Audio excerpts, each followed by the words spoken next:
A'udzubillahi minasyaitonirrajim. Bismillahirrahmanirrahim. Assalamualaikum warahmatullahi wabarakatuh. Nama saya Muhammad Zulsyahmi Hafizi bin Muhammad Syukur, pemegang nombor metrik 061723. Baik, dalam video kali ini saya akan menerangkan tentang tarekat An-Nuriyah.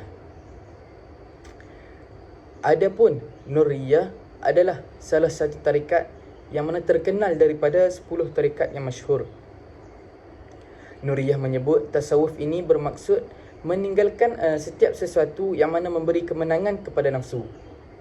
Tarekat Nuriyah ini diasaskan oleh Abu Hasan Ahmad bin Muhammad Nuri. Beliau merupakan ulama sufi yang mana terkemuka pada zaman kegemilangan pada zaman beliau. Beliau dilahirkan di Baghdad, Iraq. An-Nuri ini bersepakat yang mana tarikatnya bersama dengan Al-Junaid.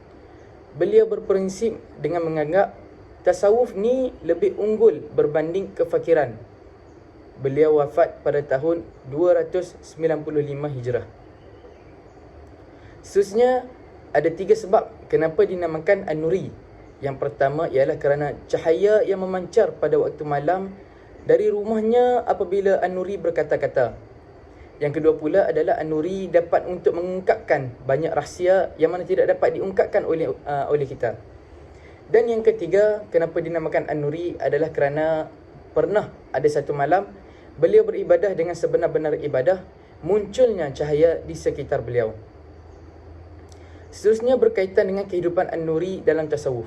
Dipendekkan cerita, pada permulaan tasawuf ada satu kisah An-Nuri mengambil beberapa keping roti dari rumahnya ke kedai untuk sarapan.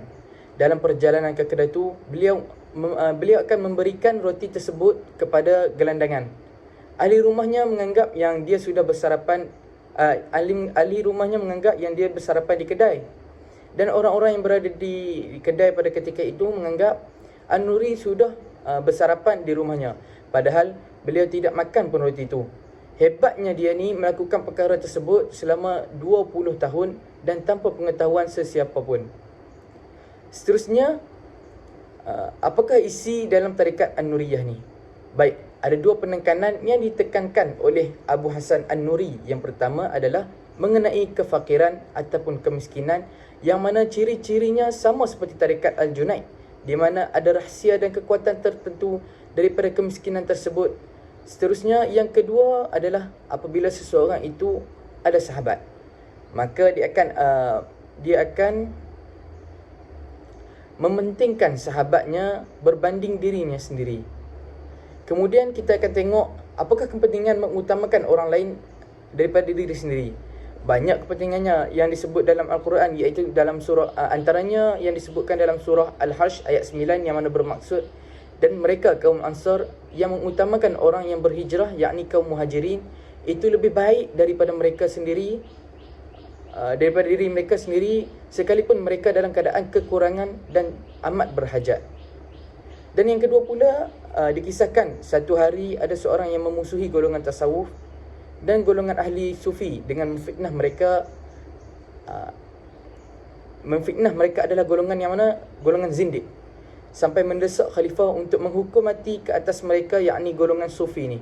Dipendekkan cerita, ketika sampai giliran untuk dihukum mati, An-Nuri berkata, bagilah aku dipancung dahulu, jangan biarkan kawan-kawanku dibunuh.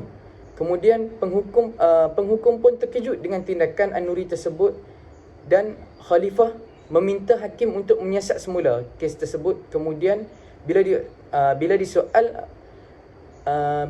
kes tersebut kepada An-Nuri, dan An-Nuri berkata, ajaranku didirikan atas keutamaan. Hidup adalah sesuatu yang paling indah. Hidup adalah sesuatu perkara yang paling indah di dunia ini. Aku ingin mengorbankan diri demi saudaraku. Jadi, kata-kata An-Nuri ini dapat menjentik hati hakim. Dan kata-kata itu dapat membuktikan yang mana mereka ni adalah golongan yang benar. Akhir sekali, secara kesimpulannya, inilah tarikat yang terbukti kebenarannya dan prinsip yang amat penting dalam kalangan orang-orang yang mempunyai ketajaman batin. Tidak ada pengorbanan yang lebih sukar daripada pengorbanan rohani dan melepaskan apa yang dicintainya. Tetapi An-Nuri sanggup untuk melakukannya. Baik, setakat itu sahaja pembentangan daripada saya. Wallahu alam.